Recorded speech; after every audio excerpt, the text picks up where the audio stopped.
You're listening to GotTechED the Podcast with your hosts, Eric Geis and Nick Johnson.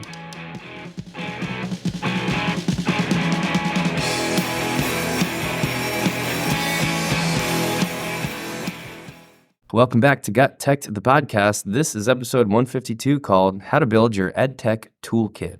In this episode, we'll talk about how to find the edtech tools that are best for you, your students, and your life. In a world where there are so many choices for educational technology, it's more important than ever to be able to build your very own edtech toolkit. This is another episode you don't want to miss. Check it out.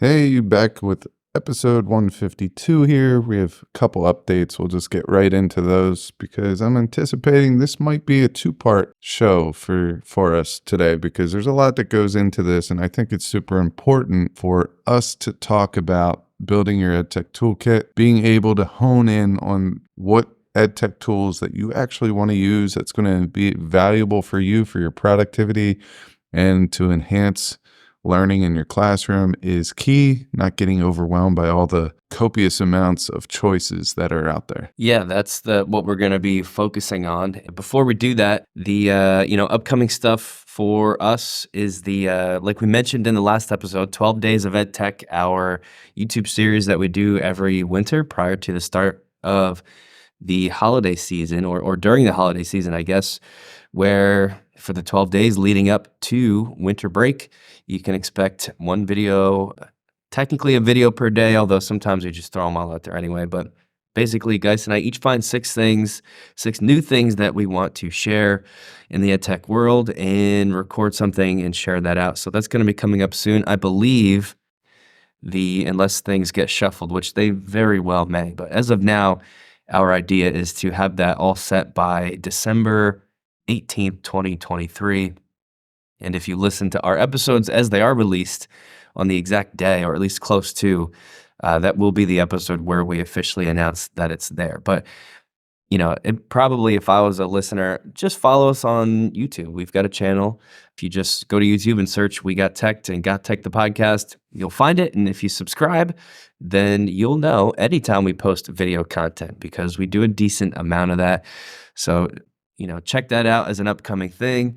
We've also got, I can't believe it, but we're coming up on the sort of winter-spring conference season, and we're going to throw a date out here that sounds unbelievable to me. That is March 12th, because I feel like the school year just started, and here we are talking about March. But I guess, it's essentially wintertime, so we might as well start thinking about March for our favorite conference, NJECC.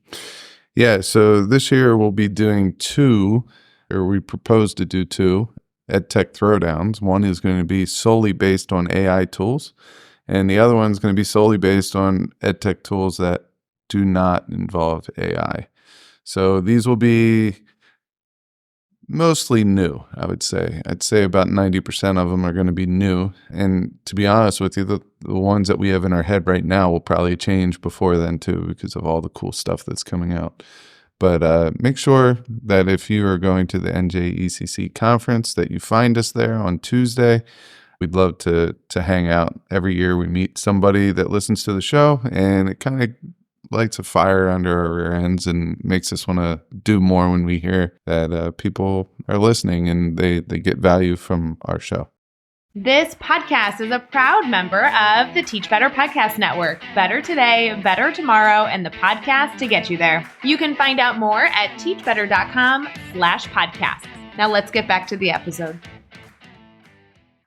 So let's get into our main bulk of this episode, which is how to build your EdTech toolkit. There are things that we have to think about, and I have 6 things listed here. I went over these with Nick prior to doing the show just to make sure that I didn't forget something. And, we probably will elaborate on these, and you could also probably make one of our points 2 or 3 points within it because we're known to chalk things down, keep them simple. So I will go into our first thing to think about when you're building your EdTech toolkit, which is to write down your favorite teaching best practices and strategies. So each year we get a new class and the students are all different.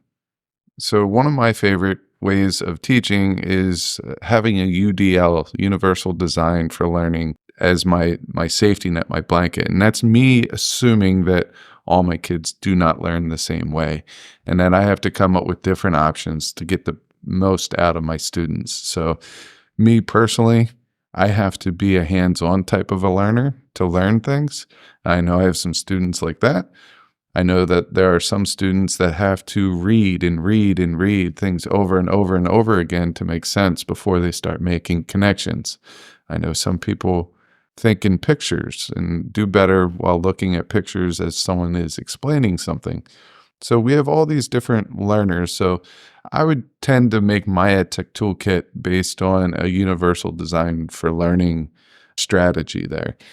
Yeah, and for me, if I'm doing the first step here, which is, picking out the strategies you're going to use, I'm more of a focusing on the flipped classroom as the sort of the backbone. So no matter what I'm doing in class, I always know that there's recorded video lessons to go along with what we're covering, and that's sort of how most of the things that I would then put in my EdTech toolkit are going to be built around that. How am I going to record these videos? How am I going to host them? How are the kids going to gain access to them?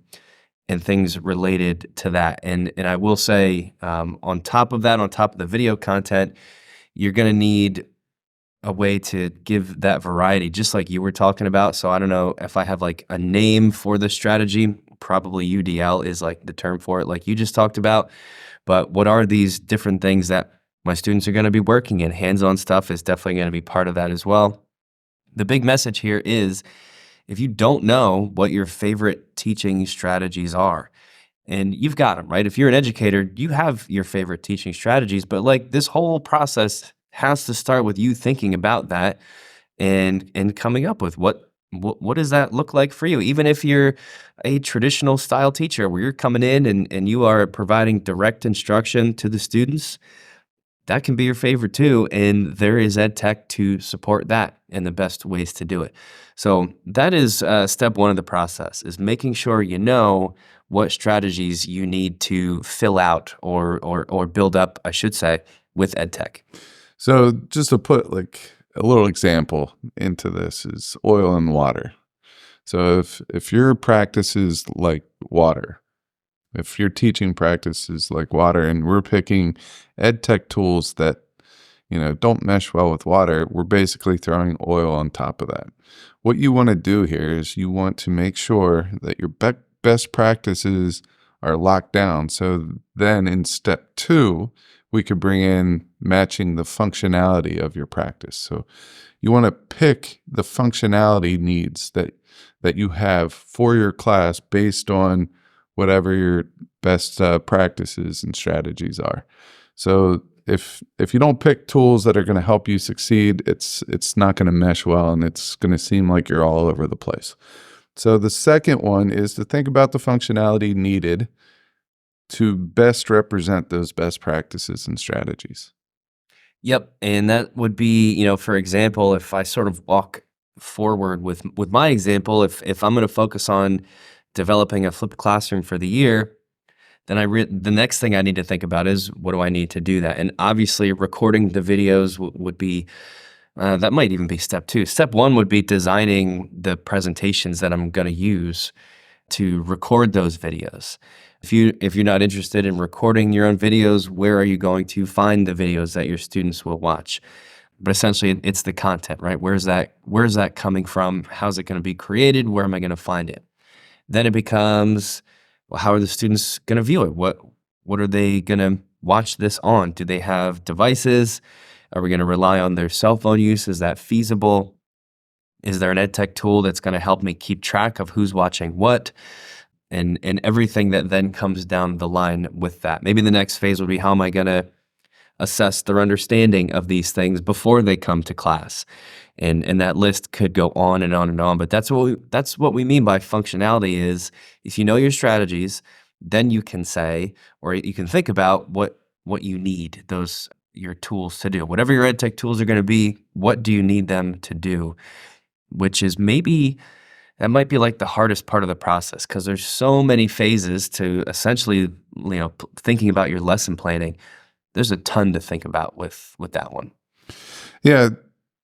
I mean, all that is good stuff, but we added this as its own separate one, but really this should be built into multiple of these when we think about it, and that's to not over-tool your EdTech toolkit. And this is where I feel people get into trouble. All right, they want a tool for this specific one, a tool for that specific functionality, and so on and so forth. Just remember that, especially in the high school where they have 8 different classes, 7 different classes, depending on your schedule. All right, maybe it's 6. It doesn't matter, but they have 6 teachers. And if each teacher has 5 different tools that they use and there's no overlap, that's 40 different EdTech tools that they're using. And that could be problematic. So grouping your EdTech tools is definitely something, and grouping your functionalities is definitely something that you want to think about when you're going through this process. Another one that we kind of already addressed in here, but I want to emphasize, is keep your students in mind. I said that with UDL, but we really have to, because 40 tools is a lot. Anything over, 10, 12 tools for one student to use during the school year is a lot. Luckily, I feel like a lot of teachers overlap. Like if someone uses WeVideo for their video making tool, I feel like most of the teachers in that building will. But with screencasting, you can get into 12 different screencasting tools very easily. And a lot of them have a free version. So one teacher could choose Loom. One teacher could choose my favorite, ScreenPal. One person could do WeVideo. You have Canva in the mix now. You have Screencast-O-Matic. I mean, there's tons that you could do there. You want to try to play well and keeping your students in mind and keeping what they already know in mind. Because teaching new tools for every lesson, for everything, it's going to waste a lot of content time. Yeah. Let's use my example again. So flipped classroom, if that's what I'm going with, then I know I'm very picky, so I'm going to make my own video content. So I need a screencast recorder. That's one of the tools that's going to go in my EdTech toolkit. What that means is, or what I think you're trying to say is, you're going to drive yourself crazy if you are using 3 different screencast recorders for different videos because you like what this one does. If you're recording something in a PowerPoint presentation, but I like what this recording tool does if I'm showing something on my desktop or writing with like my, a stylus and my little tablet, that it gets messy and it gets a lot to keep track of. And if you're very comfortable with technology, maybe that's how you can run your day. But for me, and I think for most teachers, that's not a good way to do it. You want to try to choose like one thing. What is one tool that you can use every single time and it does the job? And that's part of keeping your students in mind too. This recording phase that I'm talking about, that doesn't really affect them so much because I'm referring to the teacher doing the recording. But if you're using a bunch of different tools for these purposes, it's just really challenging for your students, and it's going to leave them feeling like they can't keep track of what's what. This issue of recording videos is something that we do a lot of. So we know what our favorite one is, and it's called ScreenPal now. It used to be Screencast-O-Matic. I know just based on trial and error, that's the one that I can use for everything. It does a really great, easy job of recording whatever I want. It just grabs whatever's on my screen. It's not you can download the recorder to your desktop, so it's not tied to like being online or only recording, if you're in Google Chrome and then it stops recording if you leave Chrome. It captures everything. It's got great editing tools right there, so I don't have to export the recording to a different platform to do the editing, because all that adds layers and time for me that I don't have. And it allows me to send it like straight to YouTube or straight to my Google Drive right from the platform. So I don't have to do any downloading and uploading. It's all right there. And that's the type of stuff that you want to find for these different purposes. that you need. So, if anybody listening to this is interested in the video creation thing, I mean, there's one for you. ScreenPal, you want to check it out and download it today. Yeah, so we've talked about identifying best practices and strategies. We talked about picking the functionality that best suits those strategies, the functionality of EdTech tools that best fits those strategies. We also talked about not over-tooling and keeping your students in mind. The next point that I want to make is you should contemplate the positives and negatives of one-off tools versus a one-stop shop. So a one-off tool would be something like a background remover. What is one of the background removers that? Yeah, There's Slazzer, there's BG remover, background or remove BG. remove BG. That's it. Those are all great, but they do one thing. They do it well. Now we have Canva. Canva does that background remover, and it does a whole bunch of other things well. And for my classroom, Canva is one of those, solid foundation tools. We can use that for a lot of things for student creation and teacher creation. So in my opinion, I would sacrifice the Slazzer, the remove BG, get that out of my toolkit just so I could help them stay within one. So we did an episode called the Swiss Army knife of EdTech tools. Right.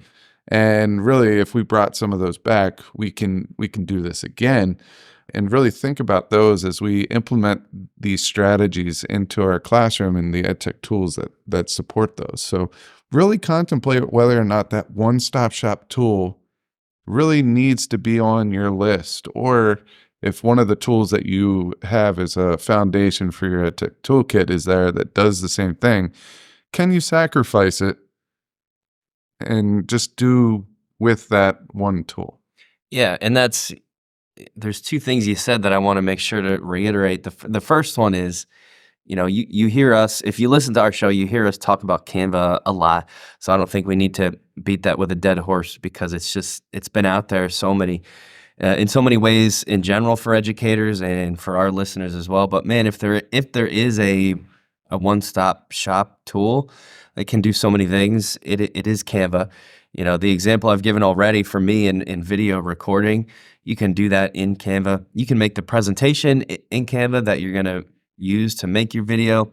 You can record that presentation in Canva, and you can get a link to share that video in Canva. So that covers like a bunch of stuff right there. And you can also download it and edit it further, whatever you want to do. But Canva is just like the quintessential example, at least these days, for a tool that does many things. Now, the other thing I wanted to say is there's nothing wrong with a one-stop shop. If you've got one that's really good, then it can become extremely valuable. One that we talked about in our most recent episode that is a one-stop shop, but is an excellent one, is TextBlaze. I don't know about you, but I've been using that thing like crazy. And I guess what makes it special is that while it does do just one thing, that one thing can fit into like 100 different other places. So we're not knocking the one-stop shops, but you want to make sure if you've got that one-stop shop that it's really adding to your day, either in terms of productivity or adding to your lessons in terms of being more engaging. But that's worth pointing out with this whole thing. Yeah, I mean, the one-stop shops are definitely should be added if it's going to do something extremely well that something that you already don't use doesn't do or doesn't do well. One of the ones that I'm talking about is, as an example, is Moat. Moat does that voice feedback so well that saves you so much time. Doesn't really do much outside of that. I mean, yes, you can app smash it with other things. That's not what I'm talking about. I'm talking the functionality of feedback is so good with that tool that I can't see myself going away from it for easy voice feedback. Right. I don't see a tool out there that competes with that at the moment. So I guess that brings us up to the next one. And really, this is going to be the bulk of this episode. I mean, we're going to lay out a EdTech toolkit that you and I collectively use in our classes. But really we use two different ones. We use one for productivity, and that's like teacher preparation, our professional duties, those types of things. And then we use one that is for our students. So I think for this episode, we should just choose the teacher preparation one. And maybe if we can revisit this later in another episode and do our teaching EdTech toolkit. So let's get right into it. We narrowed down 5 different categories in our professional or planning EdTech toolkit. This is the one for our productivity with what we do in our classrooms. This is everything preparing up to that moment. The 5 categories we came up with are lesson planning, presentations, activity development, assessment creation, and rubric creation / leaving feedback / grading, because all that kind of fits under the grading. Right. Whether it's formative or summative, it doesn't matter. You're still going to use those same methods. So why don't you start us off with the first category, which is lesson planning. And we're just going to list a couple of different ones that we use under this topic. And then maybe we can identify which one uses what. Yeah, sure. Lesson planning's tough because every school is probably going to tell you, teacher, this is the lesson planner that you're going to use, right? We have to do our lesson plans in something called OnCourse. You might have to do your lesson plans in something else. So we didn't want to give like specific lesson planners because that is usually fairly well defined by wherever it is you work. So instead, the approach here was, what are some tools that can help you write those lesson plans in whatever form you're doing them?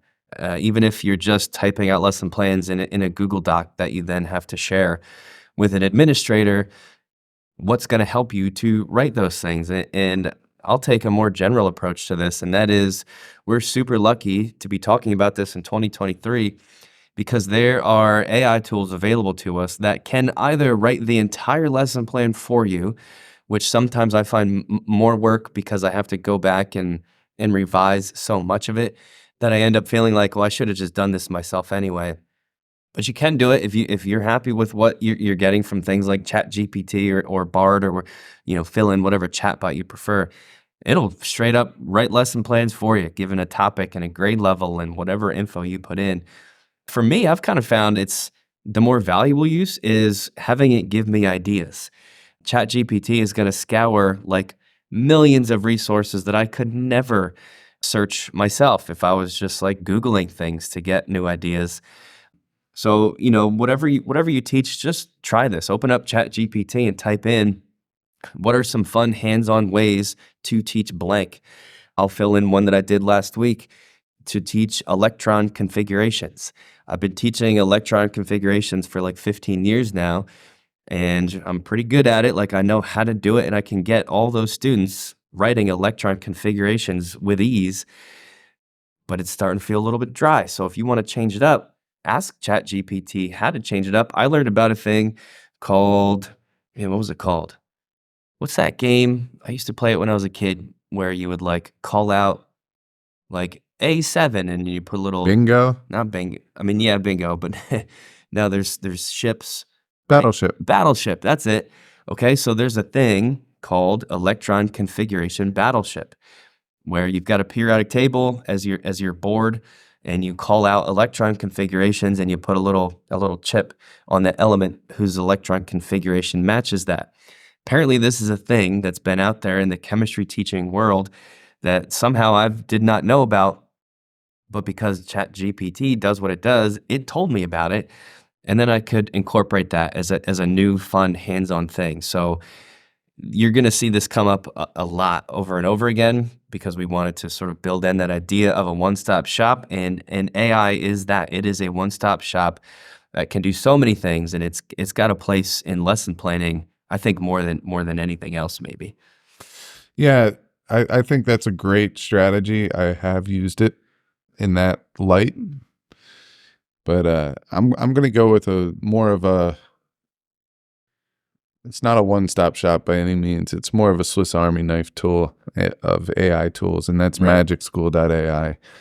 The amount of stuff that you could do in there, it's made for teachers, by teachers, and really it's just saving me so much time that I live in magicschool.ai. So I would definitely go over and check that out for lesson planning. You could just type whatever topic that you want. You can say use whatever standards that you want, whatever your state standards are. Find standards on that. It will list those standards. It will come up with objectives. You can change it up and say, replace that activity with a new one, see what it comes up with. It's just a really awesome collection of AI prompts that's going to help teachers save so much time. That's the other thing that I didn't mention but should have with these chatbots is how good they are at finding things like standards so that you don't have to.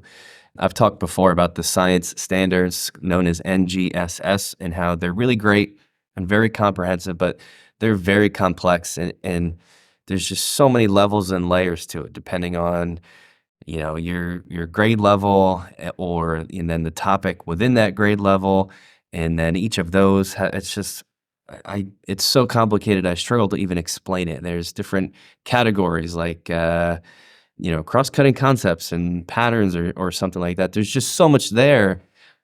ChatGPT can help me break that down and just tell me which of these things apply to my lesson if I just ask it to. So you can literally do that. Describe the lesson you're teaching, like I'm teaching a lesson on electron configurations, what NJECC standards relate to that for 10th graders, and it's going to tell me, and then I don't have to weed through all that garbage to find it. I was just thinking about how far we've come since I first started. I'll share this story real quick, and it's going to make me feel old. And Sure. When I think about it, I definitely feel old. And my first year, they handed out these big green, kind of like fake leather, plasticky lesson plan books that I actually had to handwrite my lessons and turn those in every quarter. Man. I know. I think we went away from that when you started, Right. but I remember that. I'm just like, man, we had chalkboards too when I first started. Yeah. And I'm just thinking, wow, there's a lot of progress that we've seen, and I'm very open. Once you get 4 years in of teaching a certain subject, you really shouldn't be having to do the bulk of the lesson planning. I think it's just a hoop to jump through at that point.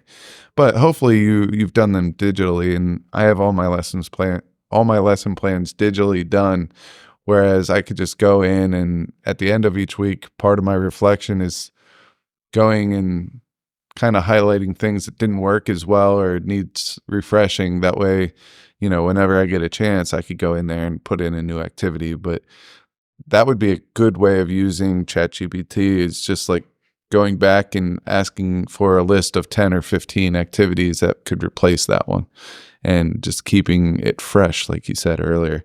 Let's get into our next category, which is presentations. So creating presentations.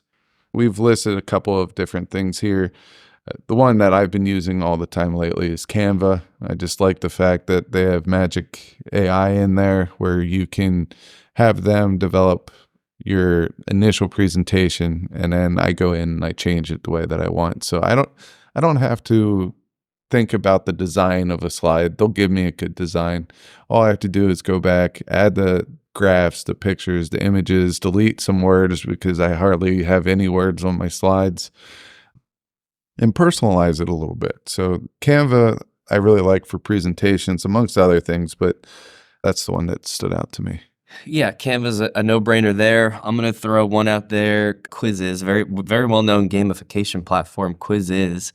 What I don't know if everybody knows is that they don't only have quizzes. You can also do now what are called quizzes lessons, and a quizzes lesson is essentially it's a presentation. It's like a slide deck. You can even import slide decks you've already got from like Google Slides or something else, and it's going to convert them automatically to a quiz-is lesson so that the effort is low for you. The cool part being, once it's converted to a quiz-is lesson, you can incorporate quiz-is style quiz questions in that presentation. So this would, I think about this as like what I used to have to do is if I had a PowerPoint presentation that I was going through, we would get to a certain slide with a multiple choice question, and I would have to send my students to, my favorite one was Poll Everywhere. I still really like Poll Everywhere, but this is a kind of a good example of Poll Everywhere was a one-off tool that did one thing that I don't really need anymore, because if I were to switch to quizzes, lessons, now I've got the presentation housed in the exact same place as the formative assessment question, because it's all right there in quizzes. So I'm not jumping back and forth from my PowerPoint slides to, okay, everyone now go to Poll Everywhere. And then I go to Poll Everywhere and open up that tab. You can do all that stuff, but boy, it's way cleaner and nicer if you ditch that and say, well, I'm just going to import this slide deck to quizzes, lessons, and now all my questions are right there. I don't have to go anywhere else. The students don't have to go anywhere else. They're just in quizzes while they watch and listen. It's a no-brainer and is a good way to do one of the things we've talked about, and that is not over tooling your EdTech toolkit. Yeah, there's one that I will mention in this category that I want to check out further. And this is one that we talked about, I think it was right around ISTE of last year, and that's CurryPod, because I hear them making some waves. It's going to be tough to pull me away from Canva, but if it's something that I can app smash, or if that does that particular thing really, really well, and it's better than what Canva has to offer, I might take a look at CurryPod. I hear just a lot of good things about it. I have been using quizzes. Usually what I've been doing is developing my presentations in Canva and then uploading them to quizzes and using their question banks and question types for that. And with the AI integration of quizzes, it's very easy to add questions based on whatever content you have there. So that was our second category. All right, let's get into our next one. But before that, we've covered lesson planning, presentations, and another one that's very important is activity development. So what do we mean by activity development? We mean basically anything that you're going to use in the classroom to create an activity for your students to carry on.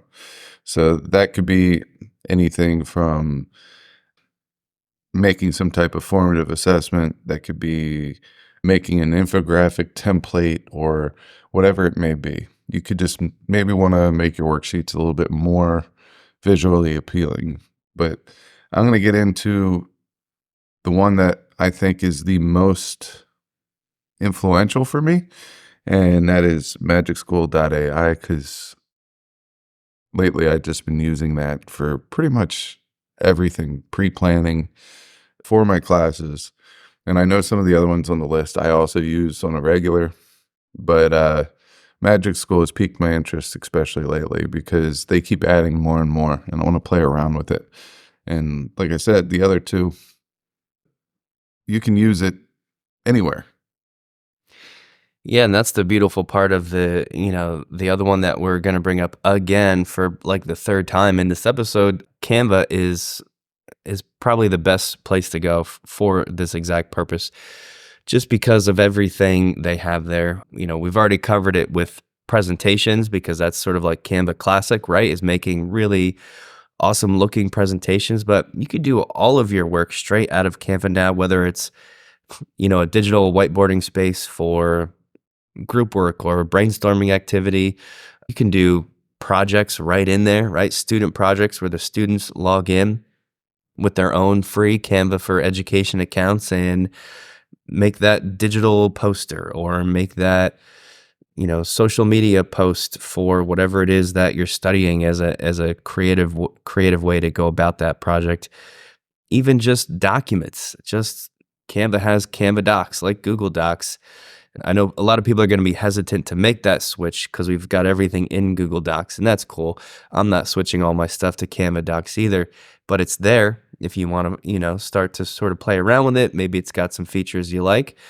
something cool I discovered recently. I don't know if you know this, but this was like a happy accident. When I was trying to upload an image into Canva, by mistake, I uploaded a PDF. So this is like when you're making a design, all your little uploaded images. I uploaded a PDF. The PDF did not appear in my uploaded images because it's not one. But when you upload a PDF into Canva, it automatically turns that PDF into a Canva doc. So I had that PDF in Canva. And the really cool part is all of the text, Canva automatically turned that into text boxes that I could then edit and play around with. So getting PDFs in particular, maybe an easy way to make them editable, drag them into Canva. It's going to do all the work for you automatically. Have you seen that before with PDFs? Yeah, I have seen that before. I needed to sign something, and I ran out of my free, credits for the DocuSign thing that I used, so I brought it in. I also used Canva to make my signature in my email. So I wanted to actually have my signature, and I just made it as a picture in there. So just by knowing that I could sign a PDF in there, I figured I could also make a signature. But you listed a couple of awesome uses of Canva. I just wanted to back up just 1 second and kind of share some of the Magic School particular uses. Now, these are specific for specific needs. For Canva, we usually talk about as broad subjects like infographics. We don't go into content-specific areas or anything like that.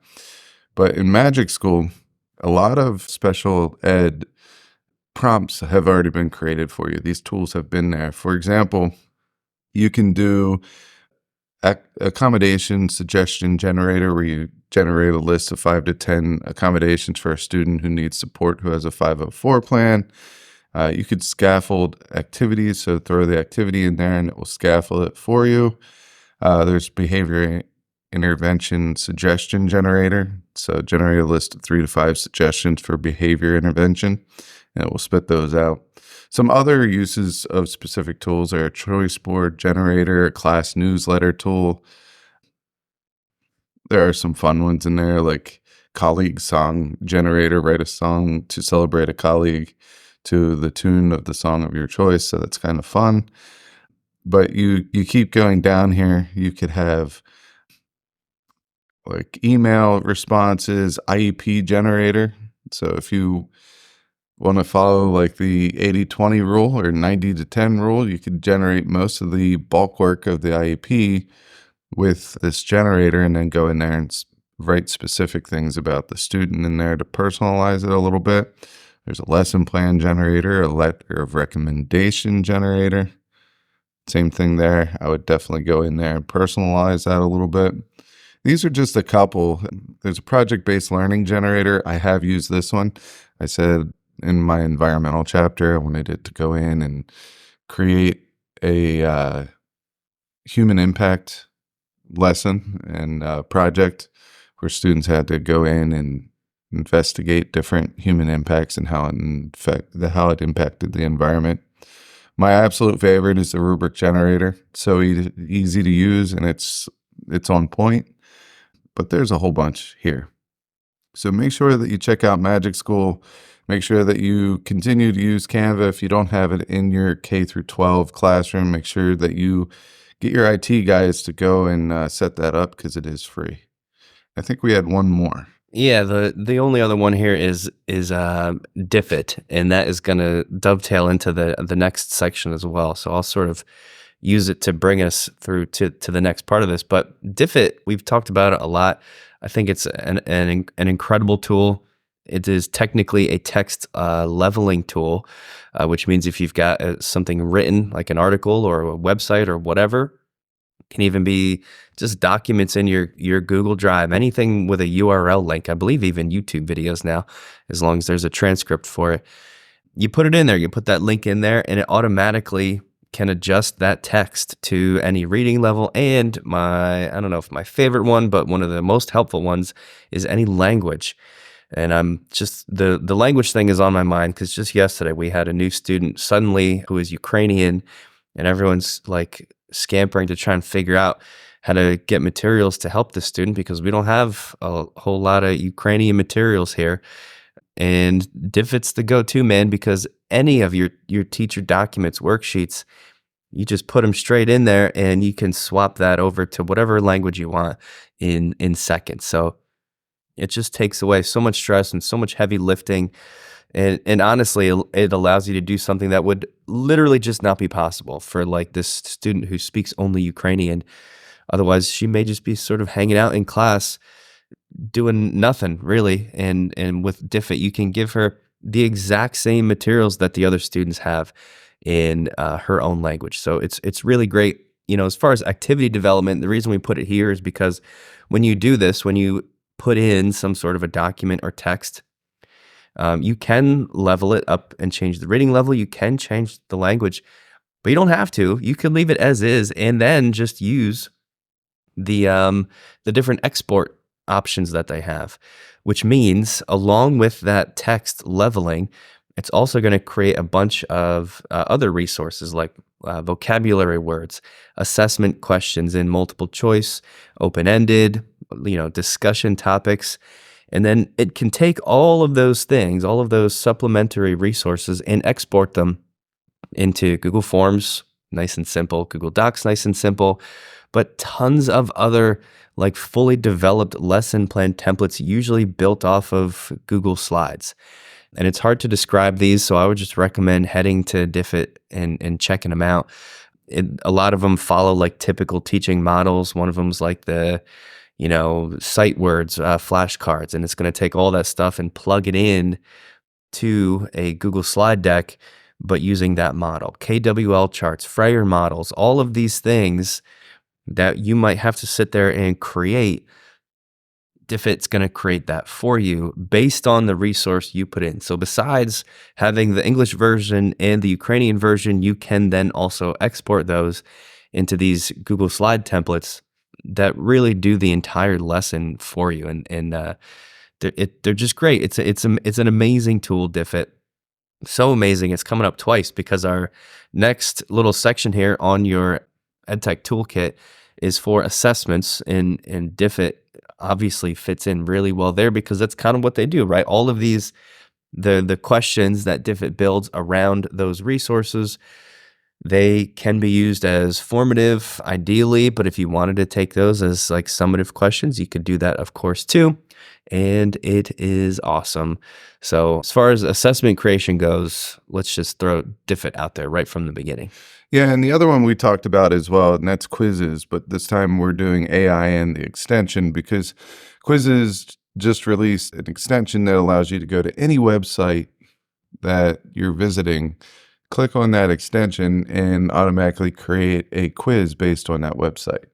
All right, so this is game-changing, and their AI, in my opinion, is top-notch compared to some of the other uses of AI in EdTech tools. And I think, I don't know, I'm really, really glad that we got turned on to quizzes at the beginning of this year because, I mean, it is definitely one of those tools that is in my toolkit, and most notably because they keep making improvements. They advance the AI usage and they make it easy on teachers. We have teachers that are, in past episodes, we talked about teachers who are tech comfortable and tech uncomfortable. We have teachers that are tech uncomfortable that are tech loving quizzes. And I'm right there with that. Big fan. I think I still could utilize it more, but every time I take 2 steps forward, they're also taking 2 steps forward with more stuff that you could do in a non-overwhelming way. I mean, it's super simple to understand and use. So quizzes and Diffit are our 2 go-to assessment creation pieces. Something just to mention with the quizzes extension is, you said it'll turn a website into a question set automatically. That includes Google Docs or PDFs in your Google Drive. So you can just open those up in your Chrome browser, click the quizzes extension. And I've been doing this for my study guides because these are all in Google Docs. they're posted for the kids. Well, now without any extra work on my part at all, besides a couple clicks on the quizzes extension, I can take those study guides and have quizzes automatically generated from what's in them. So for the students that would like to study that way with this quizzes, I can do that in seconds. And another really cool thing is I think quizzes is sort of starting to try to edge out DFID a little bit, because when you click on that quizzes extension, when you're on a website, you'll get two options. One of them is make a quiz. Another one is generate a passage with questions, which, if you couldn't tell from my last description, that's what DFID does. I can't tell if this is new or if it's been there and I just haven't noticed it, but this is sort of going along with my study guide thing, and I just tested this now. It sort of had the AI sort of comb over what is in my study guide, and it generates a passage with a bunch of follow-up questions that are in this, the typical quiz format. So this one is huge, and I've stayed away from a lot of these gamification tools for a long time because I just didn't want to sit there and have to input the questions. It was a time thing for me. With the AI integration into quizzes, that time factor is essentially completely gone, and it's just been so great. And not to harp on it too much, but the other day I was making a quizzes on helping students learn element names and symbols, and I was like, yeah, you know what? I'll just grind it out, and I'll make this quiz. I've been putting it off for years. Well, and then I remembered this quizzes extension. All I had to do was open up my document, my Google Doc that listed out the element names and symbols that the kids are supposed to memorize. I clicked the quizzes extension and it did it for me. So what I thought was going to take an hour took about 10 seconds. And then I put the share link on their study guide and we're off to the races. So, I can't say enough good things about quizzes, and I'm sure a lot of the gamification tools are doing similar things. If you're a Kahoot fan, you might be seeing the same types of stuff there. Blookit, what's the other big one? Gimkit, you name it. I have a feeling this is happening all over the place, but we at least right now are big fans of quizzes and the developments that they've got going. Yeah, I mean, I'm all about variation in our classroom, so I'm good with keeping both of those in my EdTech Toolkit, just because it's going to not be the same thing over and over and over again. And I don't think that the kids would get sick and tired of either one. Maybe they would, but I think the way that they're finding ways to keep it exciting, both of those tools, those are definitely in my toolkit. All right, so the last topic, or the last grouping here, is a very large part of teaching, and we grouped them all together. Why we did this, no clue, but we did. So we're going to live with it, and that's rubric creation, leaving feedback, and grading. I guess we put it in there because, rubrics are a part of grading, so is feedback. So we just looped it all under grading. We have 3 tools here. We talked about Magic School. We talked about the rubric creator, so we're just going to leave that one alone. There are other tools that help with grading in there as well. So go check out that, especially the rubric tool. We have ScreenPal, which I believe we mentioned up at the top of the episode. ScreenPal is our favorite screencasting tool. You mentioned it with your flipped classroom. And it's just an amazing tool for feedback as well, because you can, anywhere where you can put text, you could also put a link to a ScreenPal video, and it takes little to no time to do it. It's literally record your video. Maybe you're answering a problem for one of your students, or maybe you want to demonstrate where the student went wrong in their work. You bring up their work, you show them their error, you give them ways that they could correct it, and then you give them that video to show feedback. And you could put it anywhere. You could put it in an email. You could put it in a Google Forms box that you would enter any answers. You could put it anywhere. So I highly recommend ScreenPal for feedback. And then the last one, I'll just wrap up with Moat. Moat does the same thing, except it does it in audio bits. So they're little audio bits that you could use on Chrome. One thing I do like about Moat is that you can make almost like canned comments And now that I'm talking about canned comments, there's probably one more tool that we should throw in here because I do use this one all the time as well, and that's TextBlaze. We've talked a lot about it lately. It's just an AI tool that allows you to make these little shortcuts, and you could have templates, and when you go to any blank, you could just leave yourself a shortcut / and then whatever your shortcut is, feedback. And then they could see that they didn't write a hypothesis the correct way, and you could give them resources, linked resources, and all this will go into their feedback comment. Whether it's off of a Google Doc, you could do a comment there, you could put it right in the Google Doc, you could put it in an email, wherever you could put a blank, you can put it, and that's also very, very powerful. Yeah, TextBlaze is huge. That should be in everybody's EdTech toolkit. Just to jump back, ScreenPal, I've been experimenting using this, and it seems to be working out pretty good. So when we grade and leave feedback, you can go into like a student's Google Doc and leave comments, and that's fine. But I usually don't do that just because it requires me to like open up their Google Doc from the LMS that we use. So I got to do that, and then click on the tab where their Google Doc is, and then start clicking to leave the comments. I just found it like extra work, and I started getting annoyed with all the clicking and switching tabs. But with ScreenPal, I can stay directly in our LMS. We have this like crummy little feedback box that all you can type in is text. And usually when I grade work, I'm looking over the student document. That's sort of like the view of it that it gives me in our LMS. And I'm trying to type things in this feedback box, but it's just typing, and it's hard it doesn't like give you any formatting options. It's just pure text. So instead, what I started doing is I grade the student work as I typically would, but I have ScreenPal recording me the whole time. So as I'm looking through the document, ScreenPal is capturing my screen. It's capturing what I'm saying. So a lot of it is me just sort of like scrolling silently, or scrolling but pausing to read the student work out loud.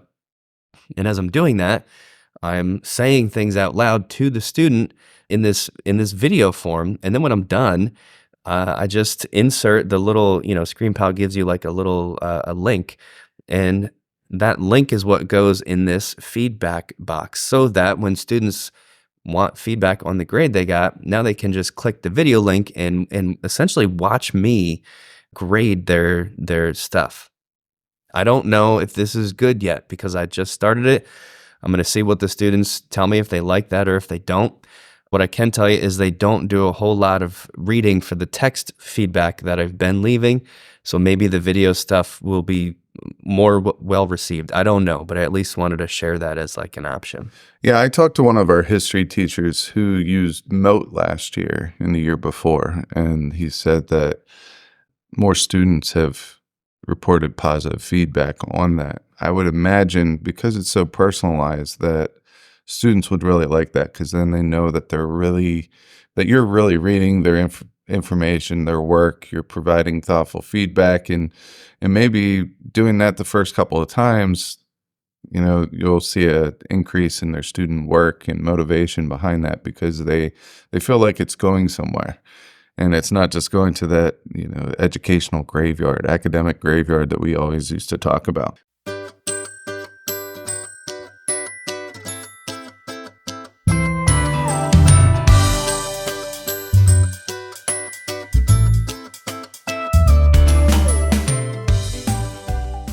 That's going to end this episode with just our productivity EdTech toolkit. So this is everything on the teacher side.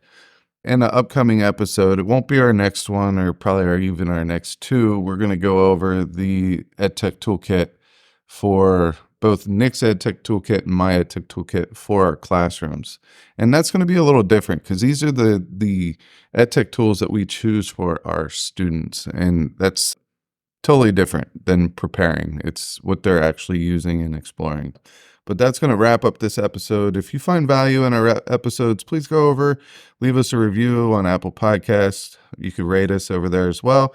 You can find us on any of the podcast catchers such as Spotify, Google Podcasts until they're no longer, Stitcher, Spreaker, We have a whole bunch of other ones that I can't even pronounce that are podcast catchers. And we also have a YouTube channel, which will be featuring our 12 days of Ed Tech here in another week or two. There'll be 12 new videos over there that you could check out. Follow us on Facebook and Twitter. Our Twitter handles are Nick Got Teched, at Guys Got Teched, and the podcast is at We Got Teched. Until next time, think about your EdTech toolkit for productivity and what you use to prepare. And if you're so inclined, please share with us some of your EdTech toolkit, EdTech tools. Until next time, go check out some tools. We'll see you. Thanks for listening to GotTech the Podcast. Remember to subscribe to our show and follow us at We Got Tech on Twitter so you can stay up to date with the latest episode releases, blog posts, product reviews, and PD announcements. You can also follow Geis and I individually at Geis Got Tech and at Nick Got Tech on Twitter or on Instagram at Nick Got Tech. Finally, remember to check out our website, GotTechED.com, where we post all our episodes, articles, and resources available to you for free. Until next time.